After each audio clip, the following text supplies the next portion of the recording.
ಊಟ ಆದ್ಮೇಲೆ ನೋಡುವಂತೆ. ಈಗ lecture ಮುಗಿಯೋವರೆಗೂ His Holiness, who has bestowed such a wonderful institution in this place, and ನಮ್ಮ ಸಂಸ್ಥೆಯ ಧ್ಯೇಯ ವಾಕ್ಯ ಎಲ್ಲ ಮಕ್ಕಳು ಹೇಳ್ತವೆ ಇದನ್ನು, come to learn, go to serve. Go to serve ಅಂದರೆ ಹೋಗ್ಬಿಟ್ಟು ಮನೆ ಮಠ ಎಲ್ಲ ಮರೆತುಬಿಟ್ಟು ಏನೋ ಮಾಡಿ ಅಂತಲ್ಲ. ಕಮ್ ಟು ಲರ್ನ್ ಅಂದರೆ ಬಂದಿದ್ದೀರಿ, ಚಂದ ಓದಿ. ಹೆಂಗೆ ಓದಬೇಕು ಅಂದರೆ ಇಡೀ ದೇಶ ನಿಮ್ಮನ್ನು ತಿರುಗಿ ನೋಡಬೇಕು, ಅಷ್ಟು ಚೆನ್ನಾಗಿ ಓದಿ. ದೆನ್ ಗೋ ಟು ಅರ್ನ್, ಚೆನ್ನಾಗಿ ಸಂಪಾದನೆ ಮಾಡಿ. ಸಂಪಾದನೆ ಮಾಡಿದ ಮೇಲೆ ಸ್ವಾರ್ಥಿಗಳಾಗಿ ಬರೇ ನೀವು ಚೆನ್ನಾಗಿರ್ಬೇಡಿ, ನಿಮ್ಮ ಅಪ್ಪ ಅಮ್ಮನ ಚೆನ್ನಾಗಿ ನೋಡ್ಕೊಳ್ಳಿ first. That's the biggest service. ಅದಾದ ಮೇಲೆ ಉಳಿಯುತ್ತಲ್ಲ ಒಂದು ಚೂರು, ಏನೂ ಗತಿ ಇಲ್ದಿರುವಂಥವ್ರಿಗೆ ಶಿಕ್ಷಣಕ್ಕೆ ಏನಾದ್ರು ಒಂದು ಚೂರು ಸಹಾಯ ಮಾಡಿದ್ರೆ that is the service. That's what we expect. ಯಾಕೆಂದರೆ ಸ್ವಾರ್ಥಿಗಳಾಗಿ ಬರೀ ನಾನು ನನ್ನ ಗಂಡ ಹೆಂಡತಿ ಅಂತ ಅಪ್ಪ ಅಮ್ಮನ ಪಕ್ಕಕ್ಕೆ ಇಟ್ಬಿಟ್ರೆ ಇನ್ನು ಸಮಾಜದವರೆಗೂ ಎಲ್ಲಿ ಹೋಗ್ತೀರಿ? ನಿಮ್ಮ ಹಂತ your guys, then your family, then your parents. Beyond that ಯಾರೋ ಒಂದು 4 ಜನ ಮಕ್ಕಳಿಗೆ ಸಹಾಯ ಮಾಡಬೇಕು. ಇಲ್ಲೊಂದಿಬ್ಬರು ಆಫೀಸರ್ಸ್ ಕೂತಿದ್ದಾರೆ, ಚೆನ್ನಾಗಿ ಓದಿದ್ದಾರೆ, ಚೆನ್ನಾಗಿ ಬದುಕೊಂಡಿದ್ದಾರೆ. ನಾನು ಮಾತ್ರ ಚೆನ್ನಾಗಿರ್ಬೇಕು ಅಂದರೆ ಹಾಗೆ ಒಂದು ಚೂರು ಆಚೆ ಹೋಗ್ಬೇಕಾಗುತ್ತೆ.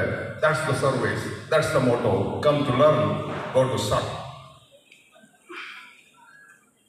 ಇಲ್ಲಿರೋ ಎಲ್ಲ ಪ್ಯಾರೆಂಟ್ಸ್ಗೆ ಮತ್ತು ಸ್ಟೂಡೆಂಟ್ಸ್ಗೆ ಈ ಒಂದು ಫ್ಯಾಕ್ಟ್ ನೀವು ಅರ್ಥ ಮಾಡ್ಕೋಬೇಕು. Most of the PU ಕಾಲೇಜಸ್ಸಲ್ಲಿ 95%. ಆದರೆ ಸ್ಕೂಲ್ಗಳು ಯಾವ ಸ್ಕೂಲ್ ತಗೊಂಡ್ರು ಹೆಚ್ಚು ಕಡಿಮೆ 99, 98 ಕ್ಯಾಮ್ರಾಗಳಿಲ್ದಿರುವಾಗ ಎಲ್ಲವೂ 100.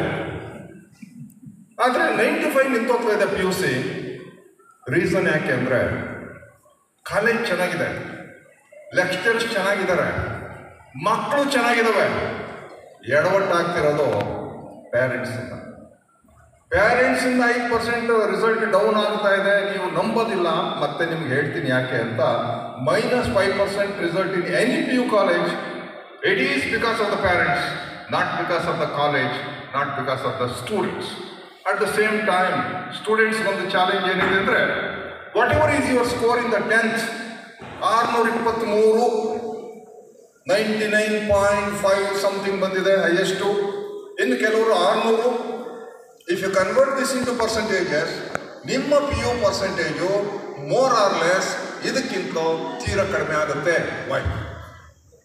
SLC ಬಂದಿದ್ದೇನೋ, ಇನ್ನು 2 ವರ್ಷಕ್ಕೆ ಕಡಿಮೆ ಆಗಿದ್ದೇನೋ. ಸೊ ಮೊದಲನೇದಕ್ಕೆ ಪೋಷಕರು ಯೋಚನೆ ಮಾಡಬೇಕು, ಎರಡನೇದಕ್ಕೆ ಸ್ಟೂಡೆಂಟ್ಸ್ ಯೋಚನೆ ಮಾಡಬೇಕು. ಇಬ್ಬರು ಯೋಚನೆನೂ ಯಾವ ದಿಕ್ಕಿನಲ್ಲಿ ಹೋಗ್ಬೇಕು ಅಂತ ನನ್ನ ಲೆಕ್ಚರ್ ಮುಂದಕ್ಕೆ ಹೋಗುತ್ತೆ.